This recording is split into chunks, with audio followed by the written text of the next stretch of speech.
మీకు తెలుసా పరిశుద్ధ గ్రంథంలో నూతన నిబంధనలో అంగవైకల్యం కలిగినటువంటి పుట్టుకతో కనబడినటువంటి ముగ్గురు వ్యక్తులు కనబడతారు. అందులో మొదటి వ్యక్తి యోహాను సువార్త 9వ అధ్యాయం మొదటి వచనంలో యేసుప్రభుల వారు ఆ మార్గం గుండా వెలుచుండగా పుట్టిగుడ్డి అయిన ఒక మనుషుడు కనబడెను అని మొట్టమొదటిసారిగా అంగవైకల్యం కలిగినటువంటి వ్యక్తి అక్కడనే మనకు మొదటిసారిగా కనబడుతూ వస్తాడు.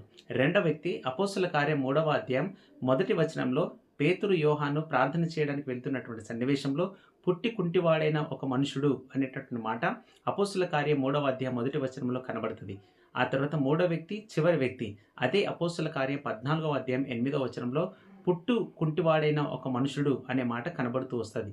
ఆశ్చర్యకరమైన విషయం ఏంటంటే ఈ ముగ్గురు కూడా దేవుని ద్వారా స్వస్థత పొందుకున్నట్లు, దేవుని ద్వారా చూపు పొందుకున్నట్లు, దేని ద్వారా వాళ్ళు నడిచి గంతులు వేసినట్లుగా కనబడుతూ వస్తుంది. కనుక మన జీవితంలో మనం కూడా దేవుని పైన ఆధారపడితే పుట్టుకతో మనకున్నటువంటి అంగవైకల్యం కూడా తొలగబడుతుంది అనేటటువంటి సారాంశం దీని ద్వారా మనకు అర్థమవుతూ వస్తుంది. కనుక పరిశుద్ధ గ్రంథంలో వీరిని చూసి మనం ముందుకు కొనసాగే కృపలోనికి ప్రభు మనందరినీ కూడా నడిపించును గాక. ఈ మాటలు మీకు నచ్చితే సబ్స్క్రైబ్ చేయండి, షేర్ చేయండి, కామెంట్ చేయండి. ఇంకా ఏమైనా సన్నివేశాలు మీకుంటే కామెంట్ రూపంగా తెలియజేయండి.